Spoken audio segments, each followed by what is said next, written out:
Hello everyone. Today we will compare two of the most interesting bosses in Doors Foundation. I think it will be interesting who is better, smarter, and more complex.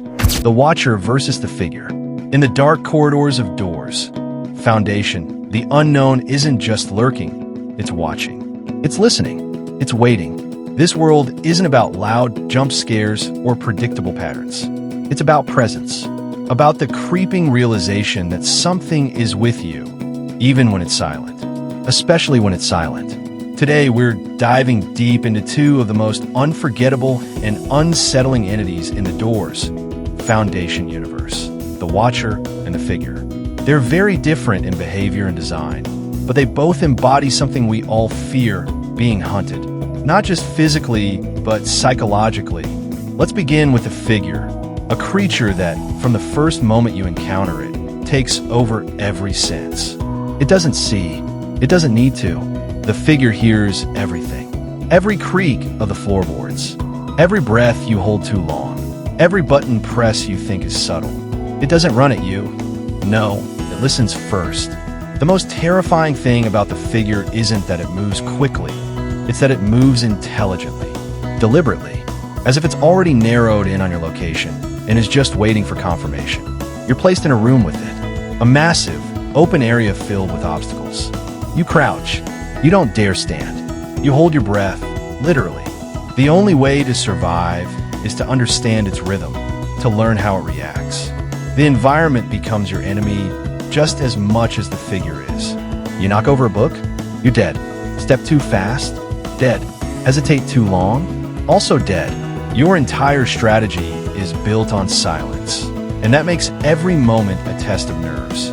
But then there's the Watcher, a completely different kind of fear, a silent fear, a visual fear. The Watcher doesn't stalk you in the usual sense.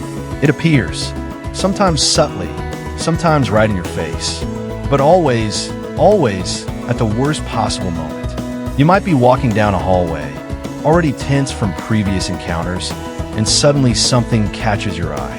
A glint in the dark, a shift in the corner of your screen. And there it is, a floating disembodied eye, watching, judging, waiting. And the worst part? Sometimes it does nothing. It doesn't attack. It doesn't move. It just looks at you. And that ambiguity, that tension of not knowing what it wants, is what makes it so devastatingly effective. With the Figure, you know the rules. Be quiet, stay hidden. With the Watcher, the rules are unclear. Do you look back? Do you look away? Is it safe to blink? You never really know. Some say the Watcher is a test, not of reflexes or awareness, but of mental endurance. A hallucination designed to fracture your concentration. A bug in the system, or worse, the system itself.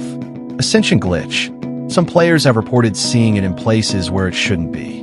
Behind locked doors, reflected in windows, on the ceiling above them as they enter a new level. It's always there, just slightly out of reach.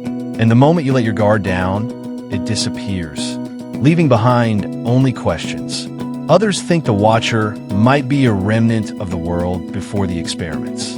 A lingering eye of the organization that created the facility, a surveillance tool gone rogue. That theory becomes even more disturbing when you consider that its behavior might be programmed. What if it's not here to kill you at all? What if it's here to record you? The difference between the Figure and the Watcher goes beyond mechanics. It reaches deep into how we process fear. The Figure puts your body in danger.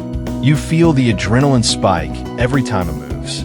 You rely on muscle memory, timing, precision. It's the classic predator-prey dynamic, but twisted with the pressure of stealth. Your fear becomes mechanical. Don't make noise, don't get caught, keep moving. The Watcher? That's emotional fear. Existential dread, the kind of discomfort that lingers long after the gameplay is over. Even when you're in a completely different level, you start questioning every shadow. You begin to expect it, and in some ways, that's the true genius of its design. It weaponizes anticipation. While other monsters punish your actions, the Watcher punishes your uncertainty. In fact, there are moments in the game where nothing is happening. But because of the Watcher's influence, players report seeing movement that wasn't there, hearing whispers that were never programmed, feeling watched even in safe rooms. That's not a jump scare. That's psychological manipulation. Now imagine this.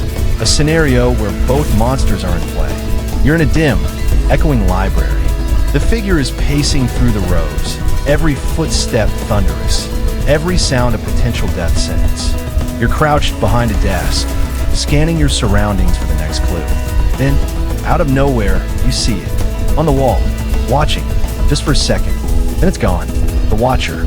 Your brain splits in two. One part is trying to survive the physical danger of the figure. The other is grappling with the paranoia the Watcher creates. You begin to doubt your own instincts. You overthink your movements.